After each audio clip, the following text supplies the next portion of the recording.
Halo para sahabat yang budiman, kembali lagi bersama saya Iman Permana di channel LKP Ilsa Official. Nah, kali ini kita akan membahas dulu tentang mulai dari LKP. Sebelum memasuki pembuatan LKP, perizinannya tentunya harus ada harus ada bentuk badan atau lembaga yang bisa menaungi LKP tersebut. Tentunya itu harus sudah Kemenkumham ya. Nah, minimal sudah 2 tahun beroperasi. Nah, untuk undang-undang sekarang tentunya ya. Nah, apa saja sih yang bisa? Nah, yang pasti ya, yang pasti aja itu mulai dari PT, kemudian yayasan. Nah, tapi saya sendiri itu saya memakai CP ya, saya memakai CP yang sudah ada Kemenkumhamnya. Nah, bercerita sebelum membuat LKP tentunya buat teman-teman buat dulu nih, mau buat yayasan atau PT ya. Kalau CP itu nanti tergantung dari wilayah teman-teman, apa bisa atau enggak saya nggak bisa menjawab ya. Tetapi khusus di daerah saya dan pas waktu itu ya, waktu itu saya membuat CP masih bisa ya. Dan ini terbaru juga nih, ini dari Dinas Penanaman Modal dan Pelayanan Satu Pintu Terpadu. Jadi setelah izin dari dinas itu diurus lagi di Dinas Satu Pintu. Nanti next kita akan bahas. Yang pertama saya akan membahas dulu ini nih ya, LKP-nya ya, yang terakhir di Badan Satu Pintu. Ini tuh tentang persetujuan pendirian program atau satuan pendidikan non formal yang diselenggarakan masyarakat, lembaga kursus dan pelatihan LKP Indonesia Life Skill Academy. Nah, nanti aku ajarin atau ada simulasi di cara bagaimana untuk mengajukan ini ya.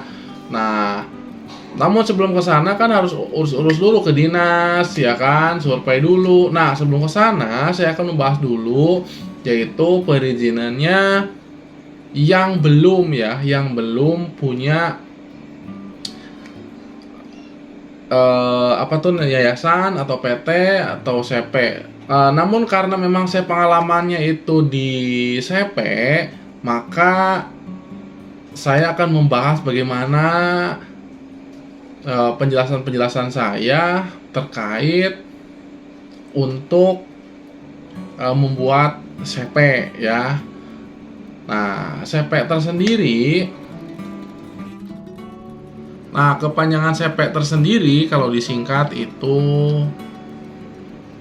Komanditer Penoscap ya, atau lebih dikenal dengan Persekutuan Komanditer. Nah, Komanditer Penoscap yang merupakan kepanjangan dari CP sendiri menjadi salah satu hal penting saat menjalankan suatu usaha, sebab di dalam suatu bisnis dan kerjasama dengan seseorang akan dibutuhkan CP atau persekutuan komanditer tersebut.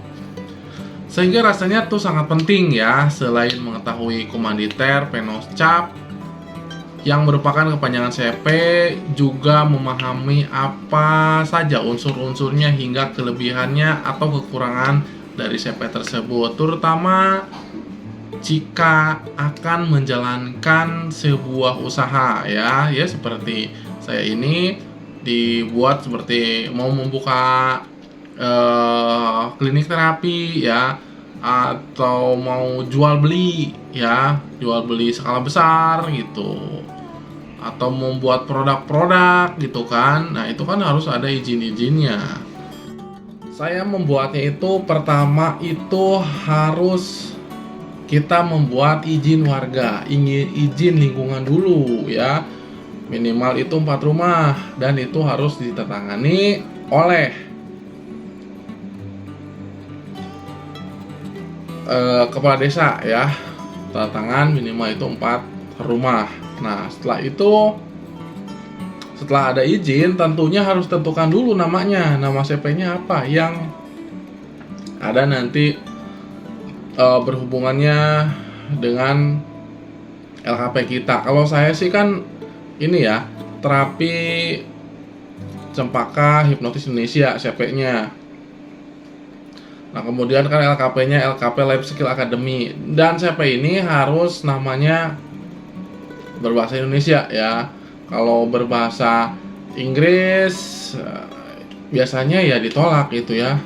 Jadi untuk yang sekarang ini harus berbahasa Indonesia ketika pengajuan ke Kemenkumhamnya.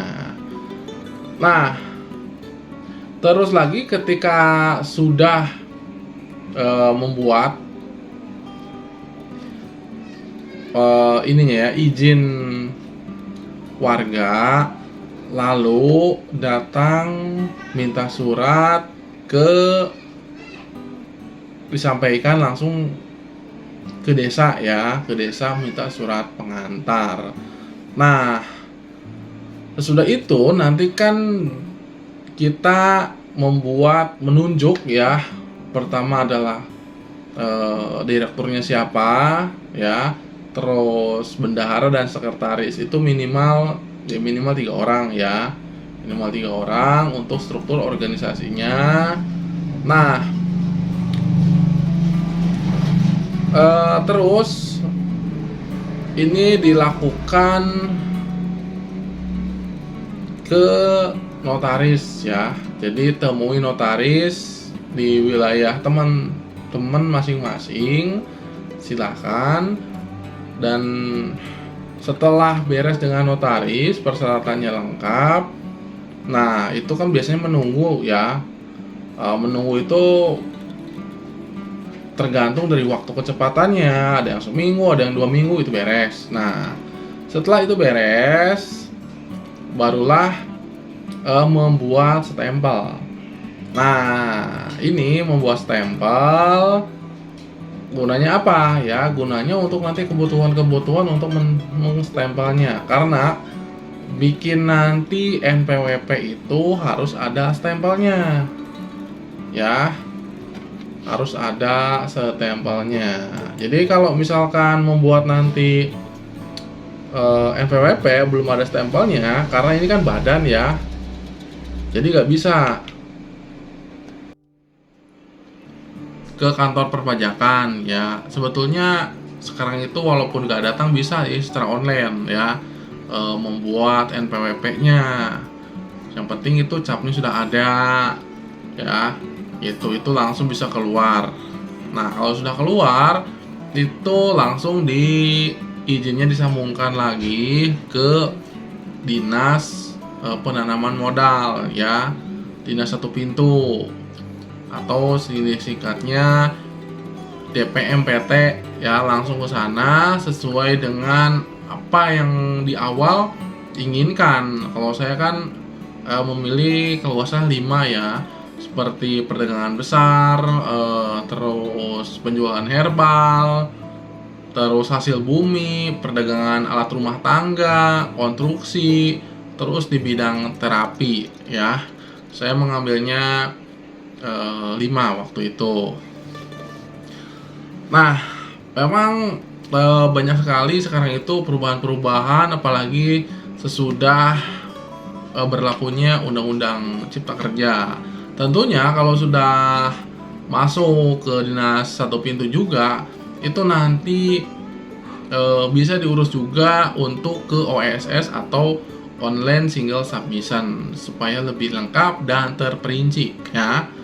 Nah, tentunya kalau nanti membuat LKP itu disesuaikan ada KBLI khusus untuk pendidikan ya. Sehingga nanti kalau pembuatannya itu bahwa sudah punya di bidang pendidikan tertentu yang akan diajukan, mulai dari ke dinas dan dinas satu pintu ya, mulai dinas pendidikan dan dinas satu pintu. Nah, itulah teman-teman.